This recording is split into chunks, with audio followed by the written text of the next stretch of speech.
अखिलेश्वर, अखंड कोटि ब्रह्मांड नायक,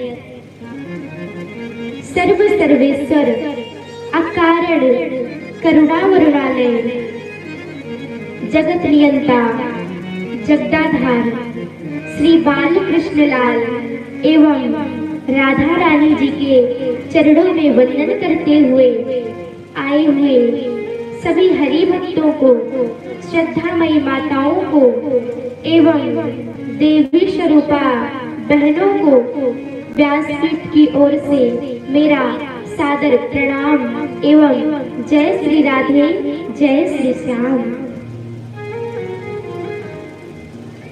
कल की कथा में हम लोगों ने श्रवण किया कि किस प्रकार से ध्रुव जी 5 वर्ष की अवस्था में भगवान को प्राप्त कर लिए और भगवान के नाम की महिमा के प्रभाव से अजामिल की सदगति हो गई। भगवान शंकर एवं पार्वती जी के दिव्य विवाह का हम लोग दर्शन किए और भगवान अपने भक्तों के लिए किसी भी रूप में अवतार ले लेते हैं। एक बार भगवान हरि मेघा हरिणी की पत्नी के गर्भ से हरि अवतार धारण किए। इस अवतार में भगवान गज और ग्राह को मुक्त किए। एक बार एक गजराज जो पर्वत पर रहता है, पर्वत पर 3 शिखर हैं, रज तम रजोगुण, तमोगुण और सतोगुण। ये 3 शिखर हैं। यहाँ पर एक गजराज रहता है। एक बार उसे प्यास लगती है तो वो अपनी पत्नी एवं परिवार के साथ सरोवर में जल पान करने के लिए जाता है। अब सरोवर में जाकर के जल का पान करता है। जल का पान करने के बाद उस सरोवर में वो अपनी हथनियों के साथ, अपने परिवार के साथ खेलने लगता है, जल क्रीड़ा करने लगता है। उसी सरोवर में ग्राह बैठा हुआ था। जब सरोवर का जल मटमैला होने लगता है तो ग्राह को क्रोध आ जाता है। ग्राह गजराज के पैरों को पकड़ लेता है। अब गजराज अपने पैर को छुड़ाने का बड़ा प्रयास करते हैं किंतु छुड़ा नहीं पाते हैं। जब छुड़ा नहीं पाते हैं तो हथनियों से कहते हैं कि देवी आप ही कुछ सहायता करिए। तब हथनियां भी सूंड में सूंड फंसा करके गजराज को खींचने का प्रयास करती हैं किंतु वो खींच नहीं पाती हैं। अब जब प्रयास करती हैं, खींच नहीं पाती हैं तो अपने अपने गंतव्य के लिए जाने लगती हैं। गजराज कहता है कि देवियों तुम लोग कहाँ जा रही हो? तब हथनियां कहती हैं कि क्षमा करना महाराज, क्या आपके चक्कर में हम लोग भूखे थोड़ी ना मरेंगे। हम लोग जा रहे हैं भोजन की तलाश करेंगे। हथनियां जब इस प्रकार से कहती हैं और चली जाती हैं तो गजराज को वैराग्य आ आ जाता है। वो भगवान की स्तुति करने लगता है। जब किसी और से उसे मदद नहीं मिलती है, जब वो अपने पैर को ग्राह से नहीं छुड़ा पाता है, तब वो स्तुति करना प्रारंभ कर देता है। पर उसने जो स्तुति की है उसमें किसी भी देवी देवताओं का नाम नहीं लिए, किसी भी देवी देवताओं का उसमें नाम नहीं आया। समस्त देवता आसमान में बैठे देख रहे थे कि जैसे ही मेरा नाम ले मैं इसकी मदद करने के लिए जाऊं, किंतु गजराज किसी का भी नाम नहीं लेता है। जब किसी का नाम नहीं लेता है तब भगवान कहते हैं कि जिस स्तुति में किसी भी देवताओं का, देवियों का नाम ना हो, वो स्तुति हमारी मानी जाएगी। भगवान उसी समय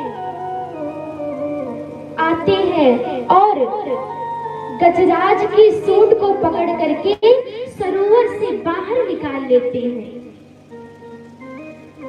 जब बाहर निकालते हैं तो ग्राह भी खींचा हुआ चला आता है। भगवान अपने सुदर्शन चक्र के द्वारा ग्राह का शिरच्छेदन कर देते हैं। उसी समय गजराज भगवान की स्तुति करने लगता है।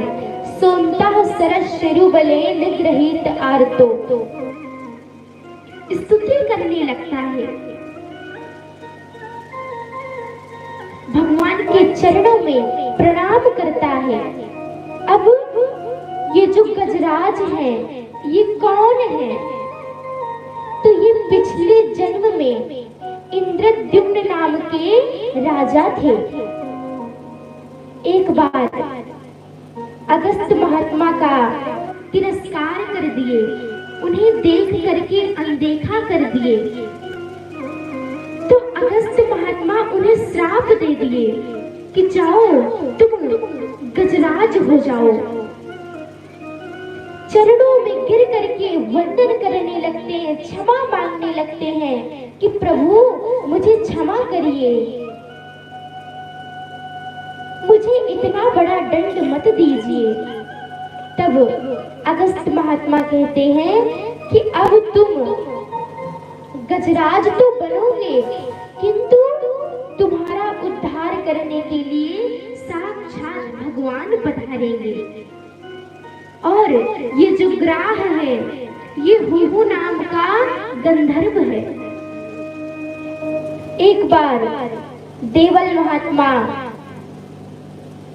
नदी में प्रविष्ट होकर के स्नान कर रहे थे और सूर्य देव को जब जल चढ़ाने लगे तो हुहु नाम के गंधर्व को परिहास सूझता है।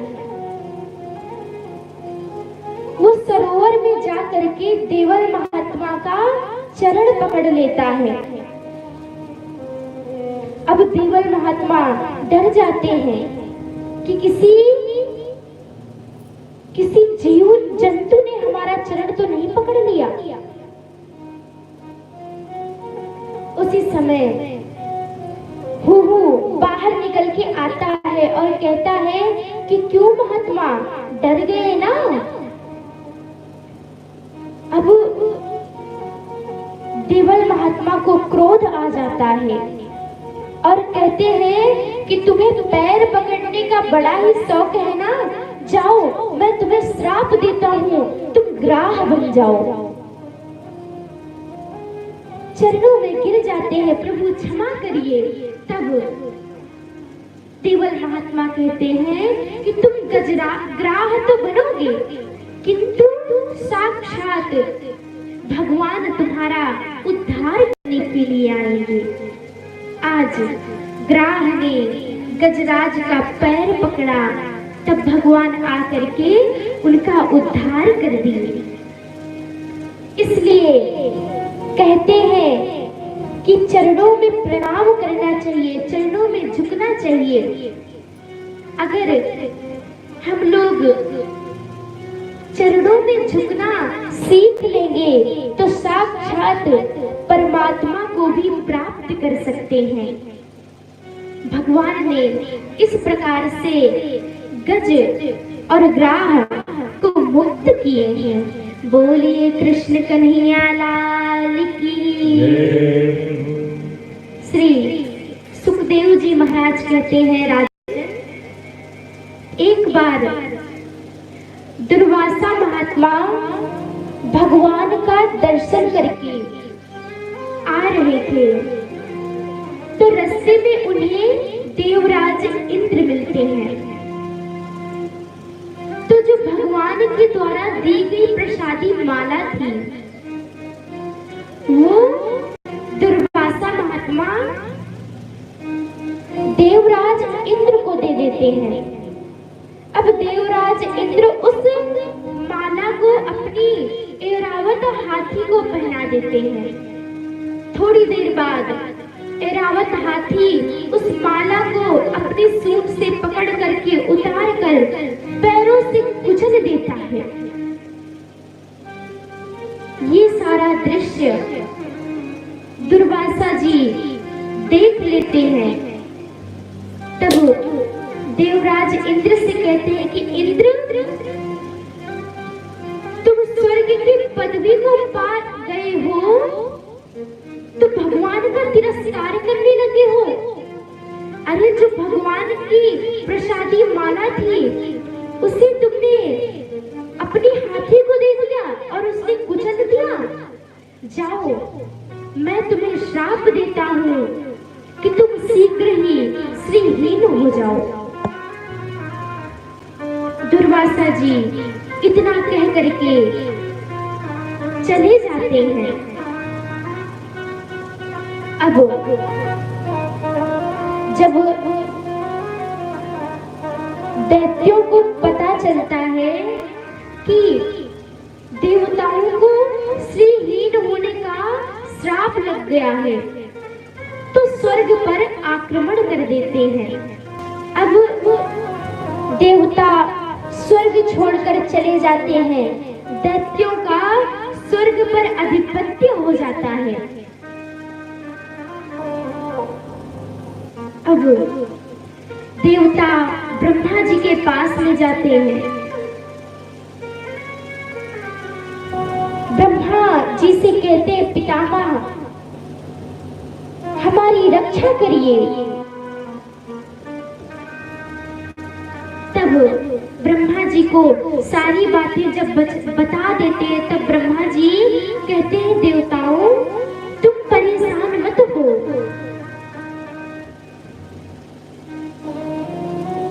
अभी हम भगवान की स्तुति करेंगे, सब लोग मिल करके भगवान की स्तुति करेंगे, भगवान को बुलाएंगे, तो भगवान ही हमें कोई रास्ता बताएंगे। सभी लोग मिल करके भगवान की स्तुति करते हैं।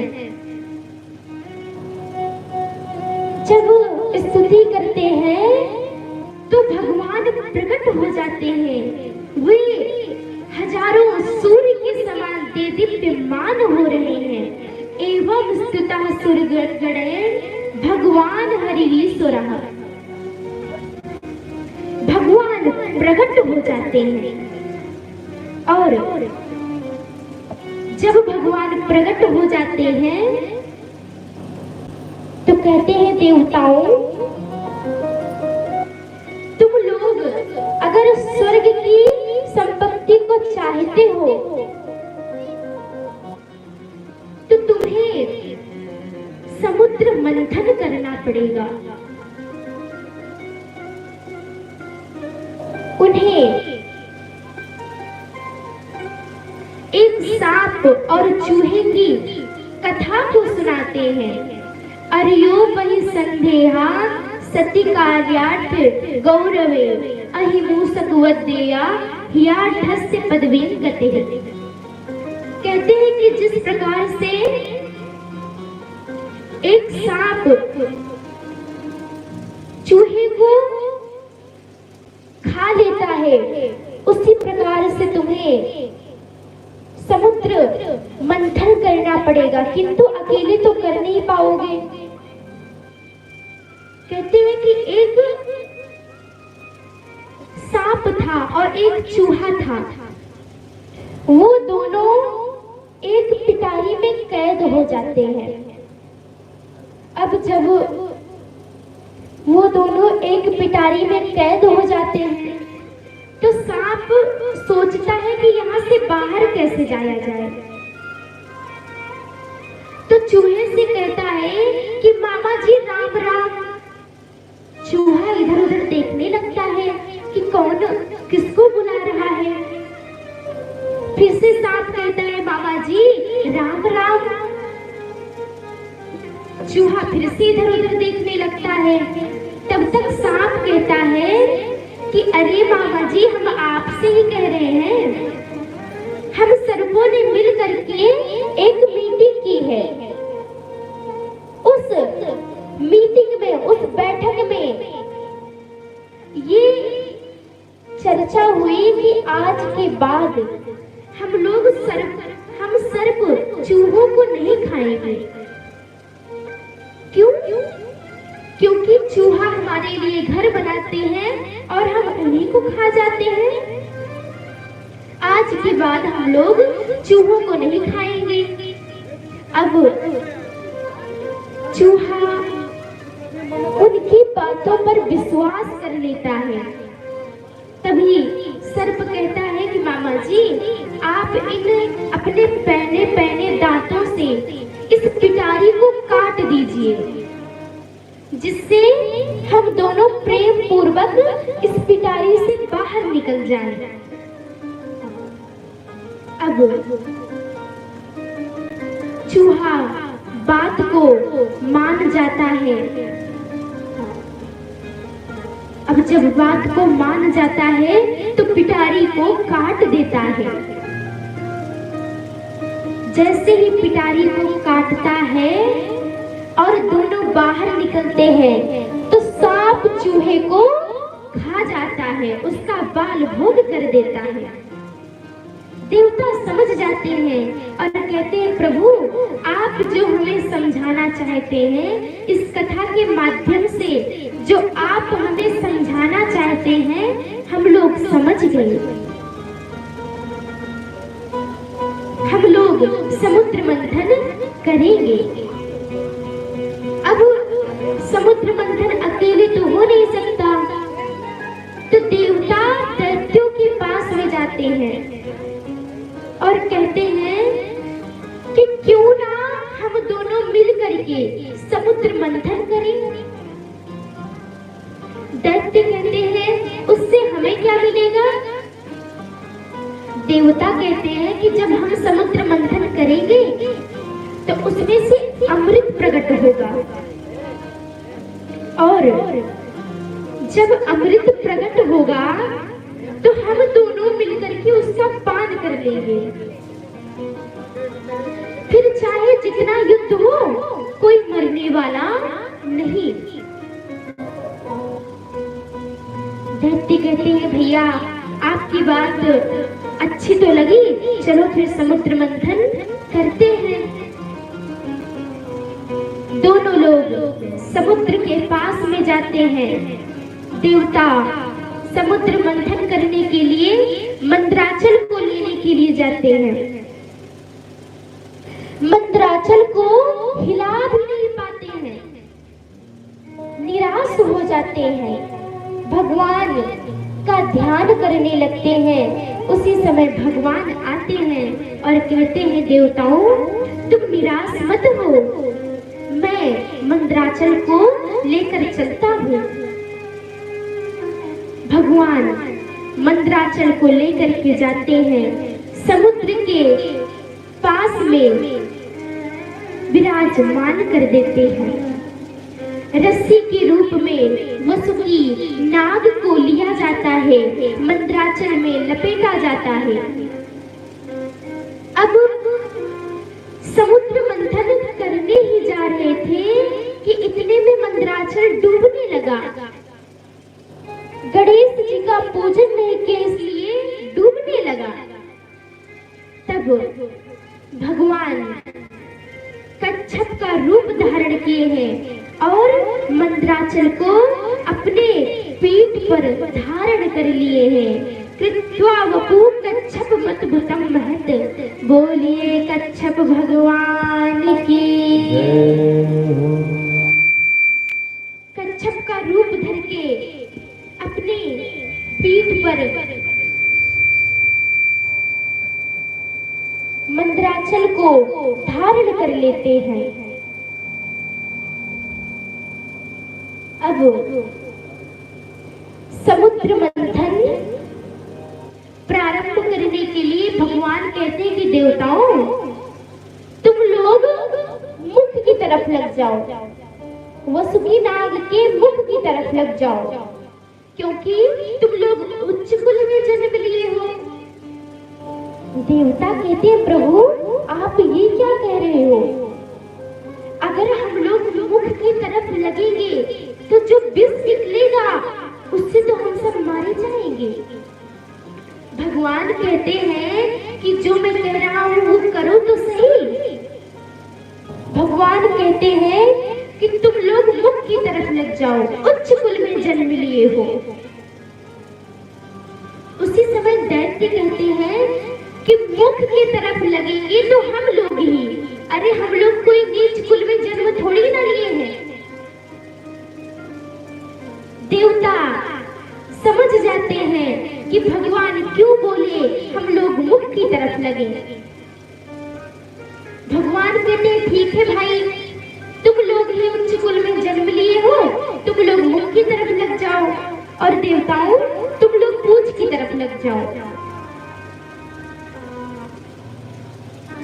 दैत्य वसुकी नाग के मुख की तरफ लग जाते हैं, देवता पूंछ की तरफ लग जाते हैं। समुद्र मंथन प्रारंभ होता है। अब जब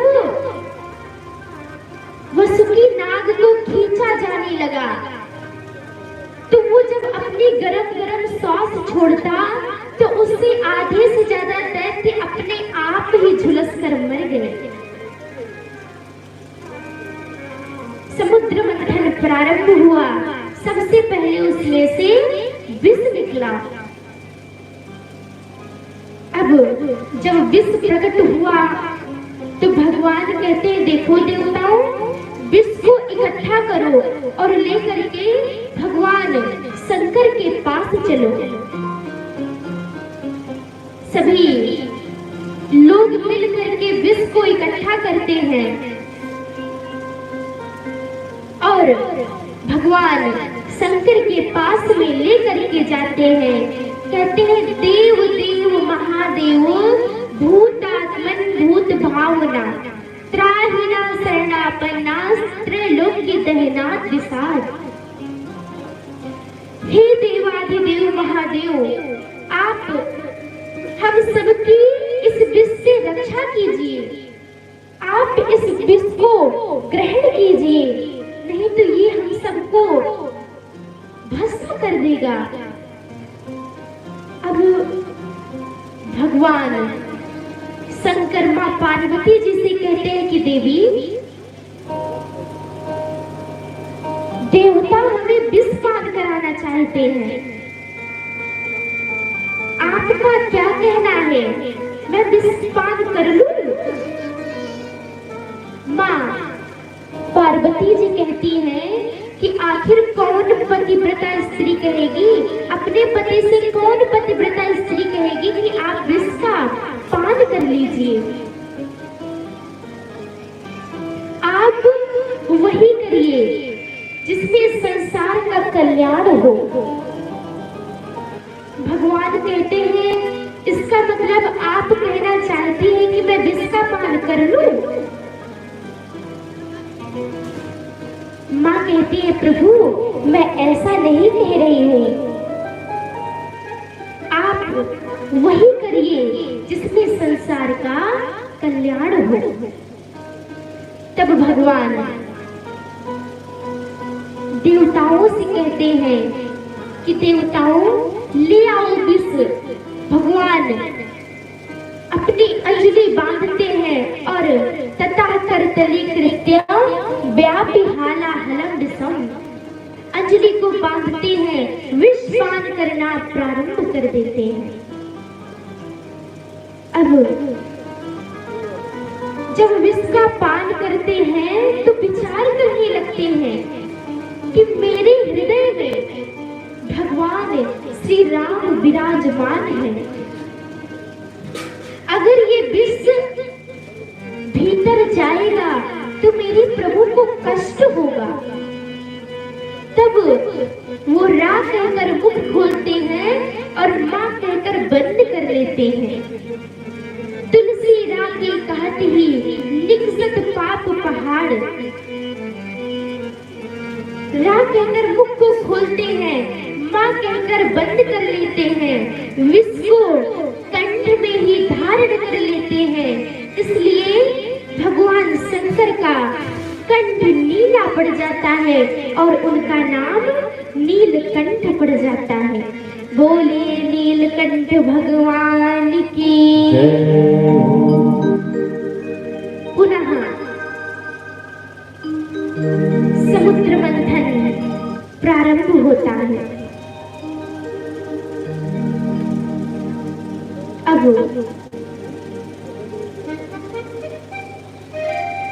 ऐरावत हाथी निकलती है, देवराज इंद्र को दे दी जाती है।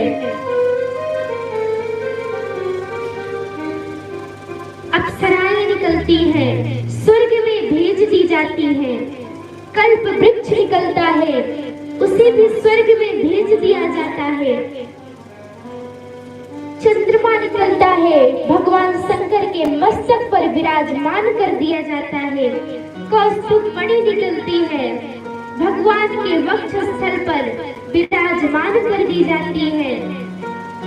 और इस बार मां लक्ष्मी प्रकट हो जाती है। जैसे ही मां लक्ष्मी प्रकट होती है तो उनको पाने के लिए सब के सब तैयार हो जाते हैं। अब भगवान कहते हैं कि देखो देवी जी के हाथ में वरमाला है, आप लोग पंक्तिबद्ध होकर बैठ जाइए। देवी जी का जिसको मन करेगा उसे वो माला पहना देगी। अब सभी लोग पंक्तिबद्ध होकर बैठ जाते हैं। माँ लक्ष्मी जी सबसे पहले महात्माओं की पंक्ति में जाती है तो वहां पर दुर्वासा जी को देखती हैं, मंद मंद मुस्कुरा रहे हैं, टकटकी लगाए बैठे हुए हैं। माँ लक्ष्मी उनको देखकर विचार करती हैं, तपस्वी है, ज्ञानी है, किंतु इनकी नासिका पर ही क्रोध बैठा रहता है। हमेशा इनकी नाक पर क्रोध रहता है, ये मेरे लायक नहीं है। उन्हें प्रणाम करके आगे बढ़ती हैं और आगे बढ़ती हैं। भगवान शंकर दिखाई देते हैं, उन्हें देखकर विचार करती हैं कि भगवान भोलेनाथ भोले भाले हैं, बड़े सीधे हैं, ज्ञानी भी हैं, तपस्वी भी हैं, पर इनका वेश अमंगल है, ये भी मेरे लायक नहीं है। उन्हें भी प्रणाम करके माँ आगे निकलती हैं और भगवान नारायण के ऊपर दृष्टि पड़ती है, विचार करने लगती हैं। सुमंगलाकाश न कांक्षते ही माम। ये मंगल के करने वाले हैं, अमंगल का नाश करने वाले हैं, और ये तो मुझे नहीं चाहते, पर ये मंगल के करने वाले हैं, अमंगल का नाश करने वाले हैं, इसलिए वरमाला मैं इन्हीं के गले में पहनाऊंगी। माँ लक्ष्मी वरमाला भगवान नारायण के गले में पहना देती है। इस प्रकार से लक्ष्मी नारायण का विवाह संपन्न होता है।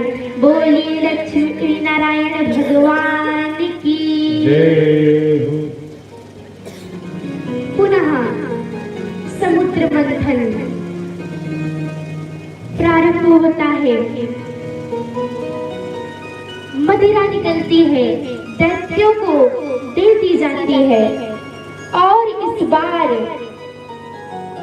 अमृत का कलश लेकर के भगवान धन्वंतरी प्रकट हो जाते हैं। बोलिए धन्वंतरी भगवान की जय।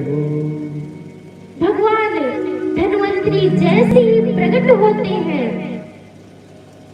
जितने भी दैत्य हैं मार झपटता कलश को छीन कर लेकर भागने लगते हैं।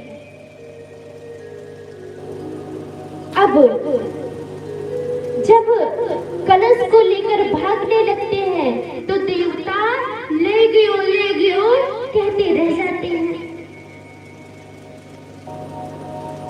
अब देवता निराश हो जाते हैं, पीछे पीछे भागने लगते हैं।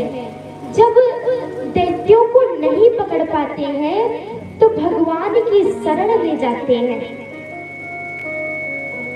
तब भगवान कहते हैं कि देखो देवताओं, जो हमारे आश्रित भक्त होते हैं, जो हमारे आश्रित होते हैं, उनकी खोई हुई वस्तु भी वापस आ जाती है। तुम लोग बिल्कुल भी चिंता मत करो, हम अभी अमृत का कलश लेकर के आते हैं। भगवान मोहिनी का रूप धारण करते हैं। बोलिए मोहिनी भगवान की जय। भगवान मोहिनी का रूप धारण करते हैं और दैत्यों के निकट में पहुंच जाते हैं। अब दैत्य तब आपस में कलह कर रहे थे, झगड़ रहे थे, कह रहे थे अहम पूर्वम न त्वमति प्रभु। पहले मैं पीऊंगा, यही कह करके झगड़ रहे थे। अब उतने में ही मोहिनी जी को देख लेते हैं। जैसे ही मोहिनी जी को देखते हैं, लड़ना झगड़ना खत्म करते हैं और आपस में चर्चा करने लगते हैं। अहो रूप महो धामा, अहो वस्यानो मोयः। अरे देखो तो देवी जी कितनी सुंदर है, कितने सुंदर इनकी चाल है, कितने सुंदर घुंघराले इनके बाल हैं। आपस में चर्चा करने लगते हैं। उसी समय दैत्य मोहिनी जी से पूछते हैं कि देवी जी कैसे अकेले अकेले घूम रही हो, कुछ शादी विवाह हुआ है या नहीं? मोहिनी जी कहती है कि तुम हमारी जन्म पत्री लेने वाले कौन? दैत्य कहते हैं देवी जी ऐसे वैसे मत समझो, हम कश्यप जी की संतान हैं, अमृत के बंटवारे को लेकर झगड़ रहे हैं और हम सबकी एक ही इच्छा है कि आप अपने सुंदर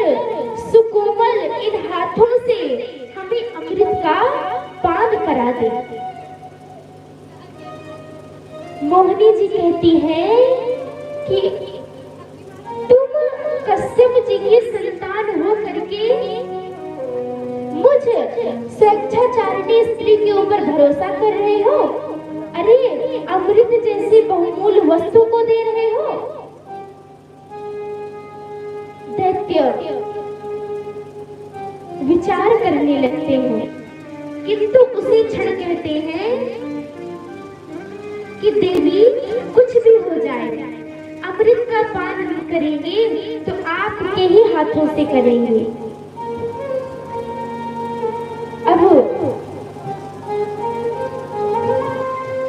मोहिनी जी कहती है कि मैं अमृत को तुम्हें पान तो करा दूं, किंतु अगर कहीं अमृत कम ज्यादा हो गया तो कहीं लड़ तो नहीं जाओगे।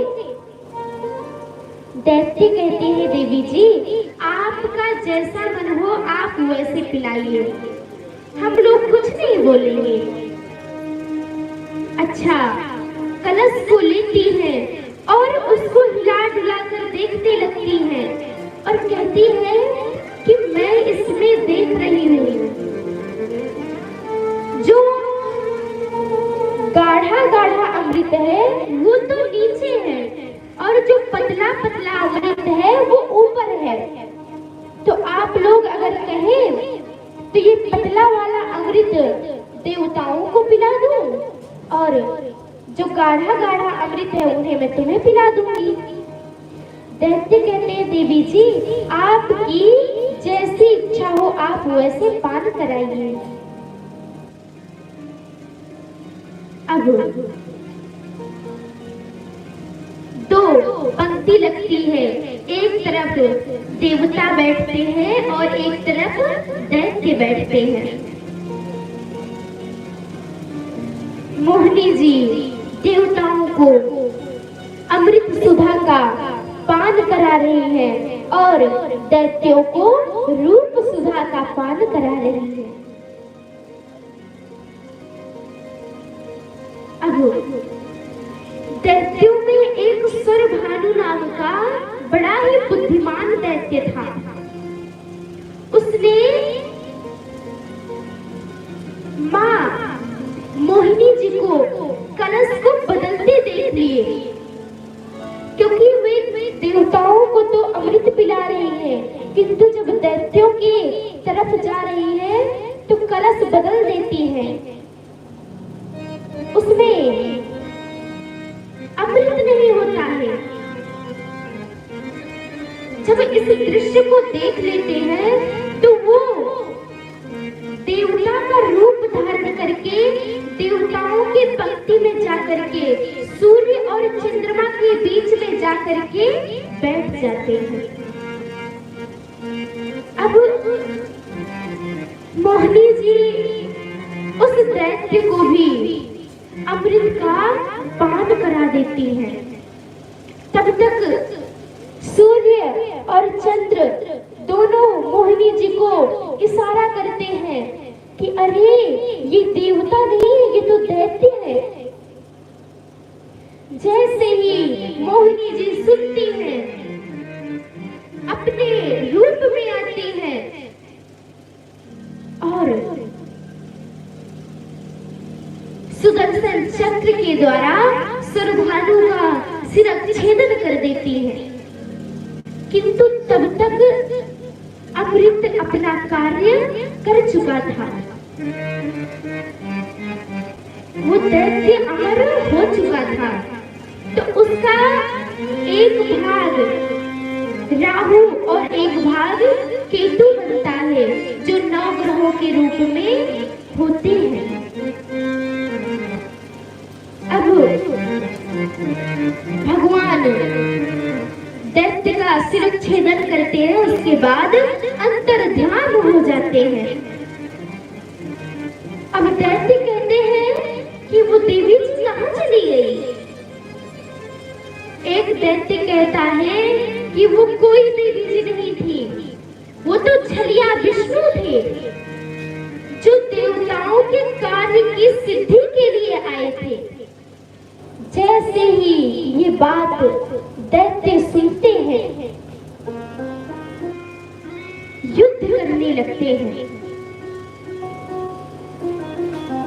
भयंकर युद्ध होता है दैत्य और देवताओं के बीच में। तब देवताओं को विजय श्री की प्राप्ति होती है, सारे दैत्य मारे जाते हैं। अब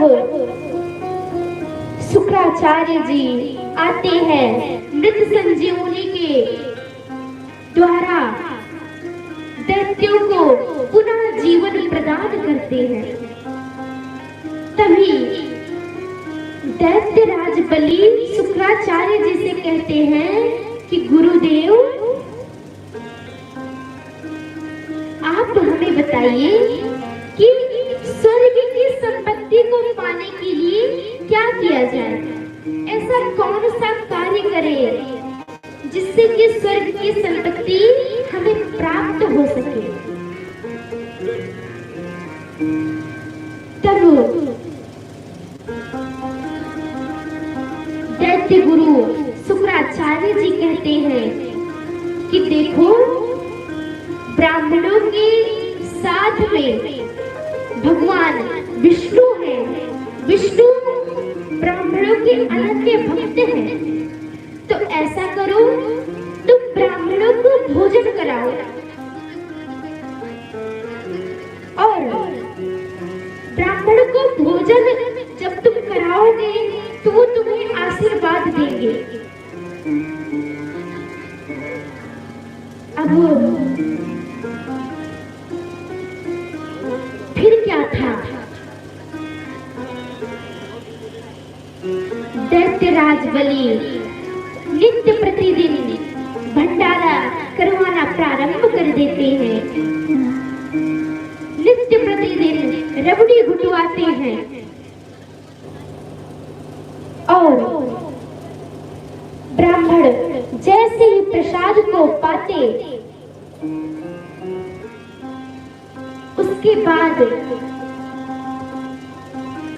दैत्यराज बलि ब्राह्मणों के चरणों में गिर जाते, प्रणाम करने लगते। अब दैत्य राज बलि से ब्राह्मण कहते हैं कि मैं तुमसे बहुत प्रसन्न हूँ।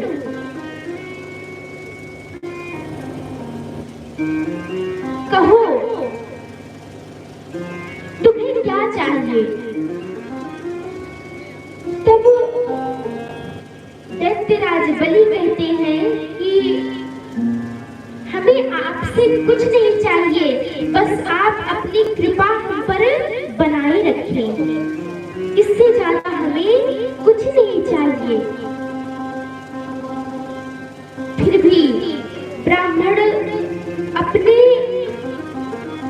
तप के प्रभाव से एक तेजोमय रथ का निर्माण करते हैं और उसे दैत्यराज बलि को देते हुए कहते हैं कि बलि, तुम इस रथ पर बैठ करके जहां भी जाओगे तुम्हें विजय श्री की प्राप्ति होगी।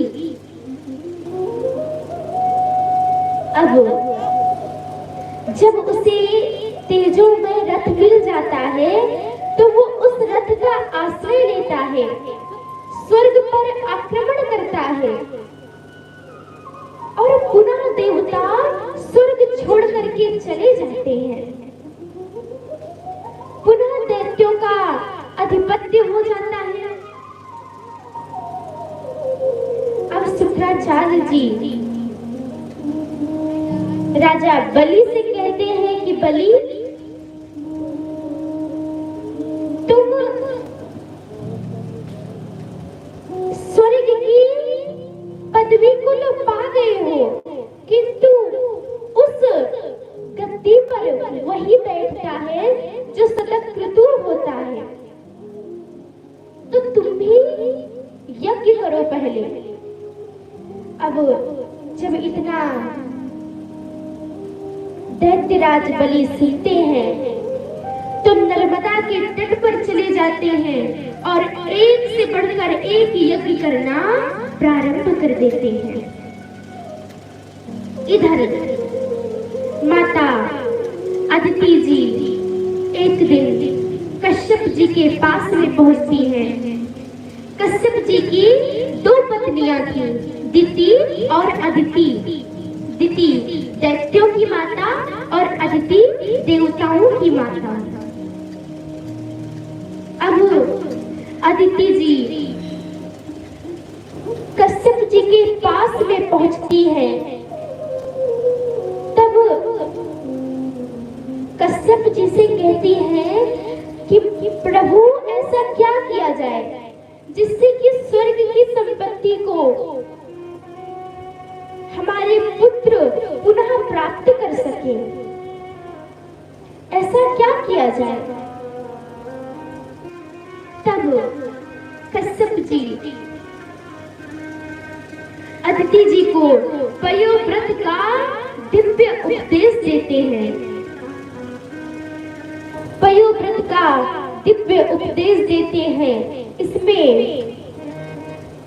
केवल दुग्ध का ही आहार लेना रहता है और जमीन पर लेटने का नियम होता है।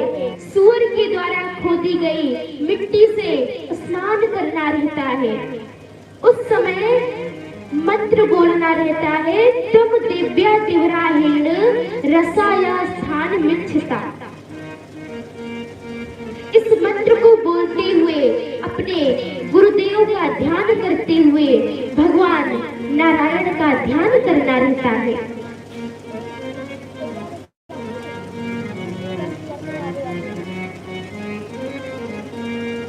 अब इसमें इन नियमों का पालन करना रहता है और अंत में घी, गुड़, सांखला इन सबसे हवन करना रहता है। ब्राह्मण और ब्राह्मणी को जोड़ा के सहित भोजन कराना रहता है। उन दोनों को दक्षिणा दे करके प्रसन्न करना रहता है। इस व्रत को माँ अदिति जी पूर्ण करती है और जब पूर्ण कर लेती है तो उन्हें पुत्र की प्राप्ति होती है। कश्यप जी पयोव्रत का दिव्य उपदेश देते हैं। जो भी इस पयोव्रत को करता है उसे संतान होना सुनिश्चित हो जाता है। माता अदिति जी इस व्रत को पूर्ण करती हैं और बड़ा ही सुंदर समय आता है। उनके द्वारा वामन भगवान का जन्म होता है। बोलिए वामन भगवान की। वामन भगवान का जन्म होता है। बृहस्पति जी यज्ञ पवित्र करते हैं और माँ अन्नपूर्णा उन्हें अन्न दान देती है। अब सभी लोग वस्तु प्रदान करते हैं तो जितनी भी वस्तुएं वामन भगवान को मिलती है वो सभी वस्तु वामन भगवान बृहस्पति जी को देने लगते हैं। तो बृहस्पति जी कहते हैं, देखिए वामन, मुझे आपसे ये वस्तु नहीं चाहिए। वामन भगवान ने कहा, फिर आपको क्या चाहिए? बृहस्पति जी ने कहा कि मुझे आपसे स्वर्ग की संपत्ति चाहिए।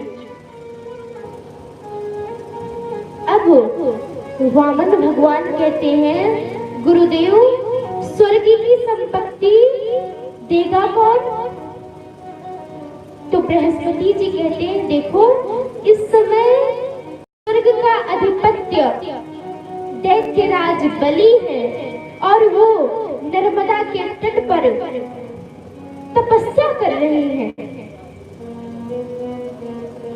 जब इस बात को वामन भगवान सुनते हैं तो अपने नन्हे नन्हे चरणों में चरण पादुका धारण करते हैं, सर पे छत्र लेते हैं, हाथों में कमंडल लेते हैं और दैत्यराज बलि के द्वार पर जाने लगते हैं। भगवान साक्षात बिहारी जी ही वामन का रूप धारण करते हैं।